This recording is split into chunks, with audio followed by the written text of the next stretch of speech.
પાડડિયા અને કડોદરા ગામ નજીક સરકારી કાંસમાં મોટી સંખ્યામાં માછલીઓના મૃત્યુથી ચકચાર. જીપીસીબીએ લીધા પાણીના નમૂના. સ્થાનિકોએ સુપરફોર્મ કંપનીના ડિસ્ચાર્જ પર વ્યક્ત કરી શંકા. ભરૂચ જિલ્લાના વાગરા તાલુકાના પાડડિયા અને કડોદરા ગામ નજીક આવેલા કડોદરા અને પાડડિયા ગામના સરકારી કાંસમાં મોટી સંખ્યામાં માછલીઓ મૃત હાલતમાં મળી આવતા સમગ્ર પંથકમાં ચકચાર મચી ગઈ છે.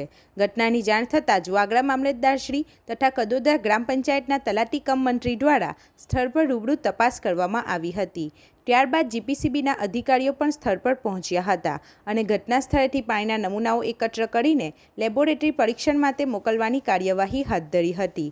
સ્થાનિક રહેવાસી અરુણભાઈ ગોહિલ પાડડિયા ગામ એમણે જણાવ્યું હતું કે સવારે સરકારી કાંસમાં મોટી સંખ્યામાં મૃત માછલીઓ જોવા મળતા તાત્કાલિક મામલતદારને જાણ કરવામાં આવી હતી. મામલતદારની હાજરીમાં સ્થળ તપાસ દરમિયાન જ્યાં સુધી મૃત માછલીઓ જોવા મળી હતી તે વિસ્તાર નજીક સુપરફોર્મ પૂર્વ યુપીએલ બાર કંપનીની ગટર લાઇન સરકારી કાંસમાં મળતો હોવાનું સ્થાનિકોએ અધિકારીઓના ધ્યાન પર લાવ્યું હતું. સ્થાનિક લોકોના જણાવ્યા મુજબ તેમને શંકા છે કે કંપનીમાંથી છોડવામાં આવતા સંભવિત કેમિકલયુક્ત પાણીના કારણે માછલીઓના મૃત્યુ થયા હોઈ શકે છે. સ્થાનિકોનો દાવો છે કે અગાઉ પણ આ પ્રકારની ઘટના બની હતી અને તે સમયે જીપીસીબી દ્વારા કંપનીને નોટિસ આપવામાં આવી હતી. વધુમાં તેઓનો એવો પણ દાવો છે કે અગાઉ જીપીસીબીની તપાસ દરમિયાન કંપનીના ગટર વિસ્તારમાંથી પણ મૃત માછલીઓ મળી આવી હતી, જેના ફોટોગ્રાફ્સ તેમની પાસે ઉપલબ્ધ છે. સ્થાનિકોના જણાવ્યા મુજબ ઘટનાની જાણ કંપનીના અધિકારી મીના કરાસ સાહેબને પણ કરવામાં આવી હતી, પરંતુ તેમને કોઈ સંતોષકારક જવાબ મળ્યો ન હતો. સ્થાનિકોનો આક્ષેપ છે કે તેમને તમારે જે કરવું હોય તે કરો એવો જવાબ આપવામાં આવ્યો હતો. સ્થાનિકોએ સરકાર સમક્ષ મૃત માછલીઓનું પોસ્ટમોર્ટમ, પેથોલોજીકલ પરીક્ષણ, માછલીઓના ટીસ્યુ અને વિષાણાના નમૂનાઓનું પરીક્ષણ તથા જીપીસીબી દ્વારા લેવામાં આવેલા પાણીના નમૂનાઓના લેબોરેટરી રિપોર્ટ જાહેર કરવાની માંગ કરી છે. સાથે જ જો વૈજ્ઞાનિક તપાસમાં કોઈ ઔદ્યોગિક એકમના પ્રદૂષિત પાણી અને માછલીઓના મૃત્યુ વચ્ચે સંબંધ સ્થાપિત થાય તો સંબંધિત કંપની અને જવાબદાર અધિકારીઓ સામે કાયદેસરની કાર્યવાહી કરવામાં આવે તથા અન્ય લાગુ કાયદા હેઠળ કડક કાર્યવાહી કરવાની માંગ પણ ઉઠી છે. રિપોર્ટર પિયુષ મિસ્ત્રી સાથે ગુજરાત અદ્ભુત ન્યૂઝ ગુજરાતી.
આપણી આસપાસ બનતી ઘટનાના સમાચાર જોવા માટે ગુજરાત અદ્ભુત ન્યૂઝ ગુજરાતીને લાઈક કરો, શેર કરો.